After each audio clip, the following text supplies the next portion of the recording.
What's the biggest red flag for you? Despite this good news for the Eagles, beat the Giants, beat the Cardinals, beat the Giants, you win the division. Yeah. Guaranteed. Right. What's the biggest red flag for the Eagles coming out of Monday night? Well, the defense has been a concern, right? So that red flag's been raised up. I mean, too talented to – and obviously that was a drastic move that they made. I mean, putting Sean Desai up in the box, letting Matt Patricia run the defense, I think that kind of tells you it all. The red flag's been up in Philadelphia in that department. So nothing was raised for me. That was a tough situation for Matt Patricia to take something over like that where it's not really his defense, but now it's like, hey, it's your defense and try to win a football game for us. Not easy. Not at all. It was better, okay? But I think, to me, the concern is the offense, the efficiency, the taking care of the football. That game the other night was supposed to be won by the Philadelphia offense. No contest. Like, no contest. Everybody moves the ball on Seattle. Everybody. Whatever way they want. So that, to me, is the red flag, let alone, hey, the way Jalen Hurts has looked, you've heard me say, right? I've told you in some shows, and I've been saying it on my podcast, he's in some bad habits. He got away with it against some of the lesser teams in football, but there's a handful of plays every game where I go, that guy's open. Why don't we throw it? And he runs. Or why did we leave the pocket? It's perfectly fine. Somebody's about to be coming open here. So I think when you couple that with some of the turnovers and then the lack of Shane Steichen, I'm concerned about their offense. I think that's the red flag, let alone the comments Jalen Hurts makes. Those are, cracks in the armor type of comments there, that things aren't, as smooth as they should be in Philadelphia land. And that's what I worry about. But the 2 turnovers, they were horrible. It's 1st and 10. This play right here, you're in field goal range already. You got the best field goal kicker in football. It's 17-13. They just went down and got a field goal. Go up by a touchdown. Protect that field goal. And then, of course, this one at their own 45, again, field goal range is one more completion away. To just throw the ball up and throw that type of football, that to me, it's just alarming that the defense was an issue, and now it seems to be filtering over to the offense where it's been less than play from that side of the ball for really about 4 to 5 weeks in a row now. Hey, I said this yesterday on that first play, the throw to Quez Watkins. You don't throw a 50-50 ball there unless you've got A.J. Brown back there making it a 70-30 ball or an 80-20 ball like you did in the Super Bowl. Right. You don't throw that ball in that situation. It's Quez Watkins. You're right. Exactly right, Mike. Yeah. And the last one, and I want to know what the play call was, what the play design was. Was Jalen Hurts supposed to go hero ball deep to A.J. Brown in double coverage where the guy that picked you off on that prior play is playing deep safety, center field, back there, ready to go break on the ball? Was that designed? Because whoever made the decision, it was a dumb decision.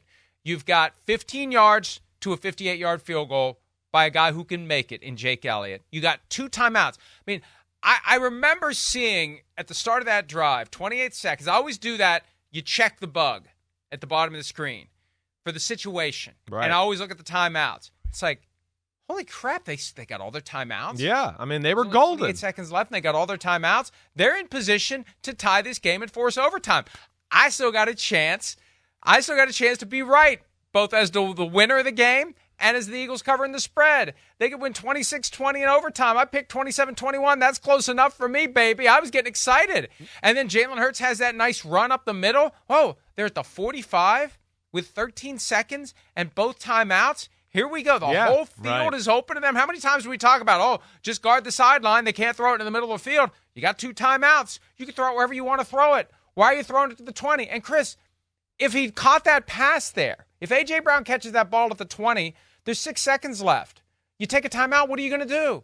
You're going to throw it to the end zone once and hope that there's still time left for the field goal? Or you just kick the field goal there? Yeah. So it made no sense. Unless you're throwing to the end zone there's no upside.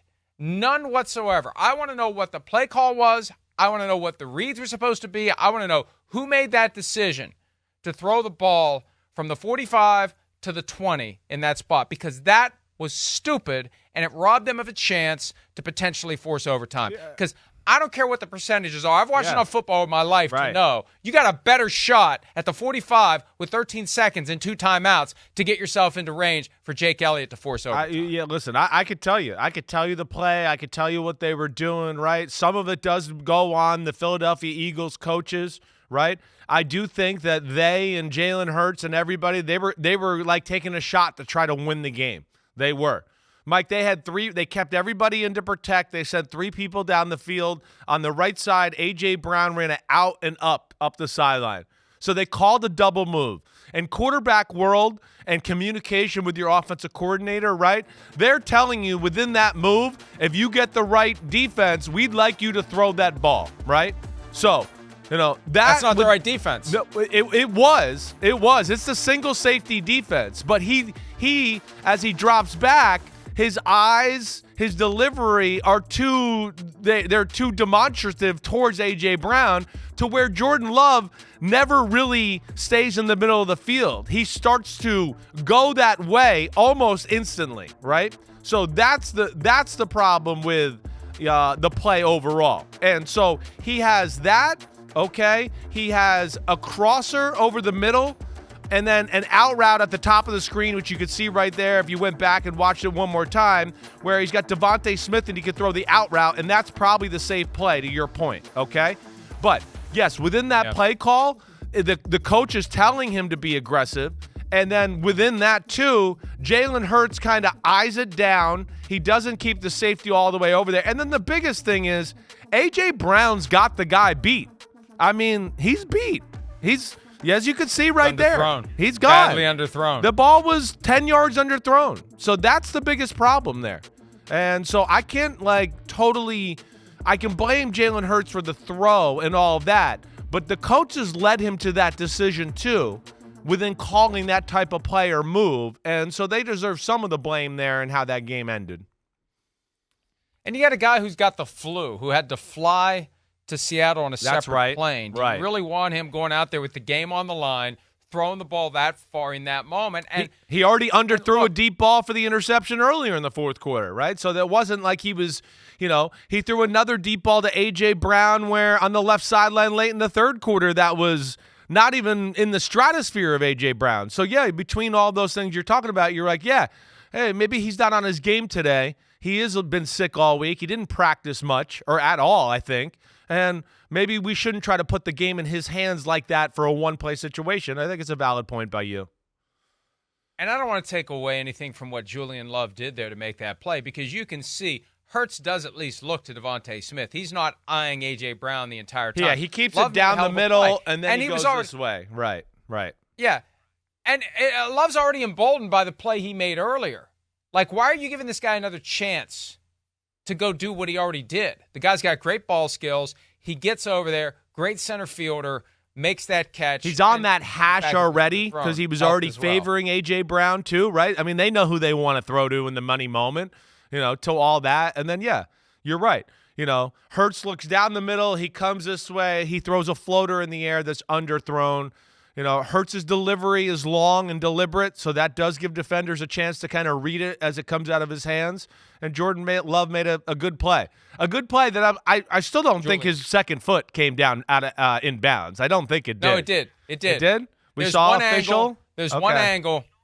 There was, because I was watching it thinking, wait a minute. The left foot never hit. There's one angle in particular where you can see the foot kind of bounce off the turf. And it was never going to be clear and obvious to overturn the ruling on the field because it looks like the left foot bounces off the turf. It's one of those eureka moments where you're like, I'm not 100% sure. I'm not 100% sure. And there's one angle going down the field, and we may get to it here. If you watch that left foot, you can see it react to the – watch it here. Watch the left foot. Yeah, I don't think that touches. You can see it as it comes down. See it. There's one angle where you'll say, I think it touched. Maybe it wasn't that one. Well, it's an optical illusion. There's one where it's like, I still don't think it did, but either way, it's all right. It was too close. Like you said, if you have to watch it 77 times to realize what it is. It's not clear and obvious. Exactly right. Go back on that one if we can, just a little bit. That's the one I'd like to see one more time if you can. Just a little far, just cuts off. But Yeah, I felt like it didn't. Either way, it's a game of inches. We know sometimes you got to be, luckier than good. Yeah, just a little after this, guys, when they show that other angle. There's one where it's like the foot moves, the foot reacts to something, and that's the one. Yeah, that one isn't dispositive. But there's one like it's like I did the same thing. I'm saying I don't think it's foot. I don't think it's foot. Oh, okay, it did. And the other thing too. And this may be a topic for another day, and I think it bears watching as we go forward. Yeah. I think they're pushing, and I think we talked about this Monday, they're pushing the clear and obvious standard. It seems higher. like it, right? Because right. the David Njoku catch, we talked about that Monday. We did talk about this. Now it's coming back to me. Yeah. I feel like, the Calvin Ridley at the back of the end zone, I feel like they're expecting more to overturn the ruling on the field. So that would make it even harder to overturn that one on Monday night. Yeah, no, it does seem that way. The last 2 weeks, I feel like we've gotten a little bit more like, hey, if it ain't obvious and if we got to watch it a bunch of times and gather around and go, let's bring out our magnifying glasses to see it, then damn, it ain't clear and obvious, and let's move on with life. And I think that's the right approach. And you know what's encouraging about that? I don't want to give them too much credit for being strategic and proactive, but it might be that they really understand that they have to have replay review for everything the same way college does. They can't do this gamesmanship and when does Sky Judge get involved? When is it a full-blown replay challenge? Yeah. Why did I have to throw my red flag there when Sky Judge should have helped? Sky Judge is currently this vague and amorphous force that applies randomly, it seems like. I think they're moving toward college style, review everything, and if you're going to do that, it better be clear and obvious. It better be one look, full speed. Did they get it wrong? Did they clearly get it wrong? And if they did, we overturn it. That may be the hint that they're thinking about that. Okay, we better be true to clear and obvious. We can't have 2 minutes of I think the rule should be if you have to squint, it's not clear and obvious. Because I found myself doing that the other day in the viewing room. It's like, what really happened there? If you have to do that, it ain't clear and obvious. Exactly. And I think maybe they're trying to get there. Right. So that could be the good news coming out of all this. Hi, it's Mike Florio. Thanks for watching PFT on YouTube. Hit subscribe for the latest news and analysis from Pro Football Talk.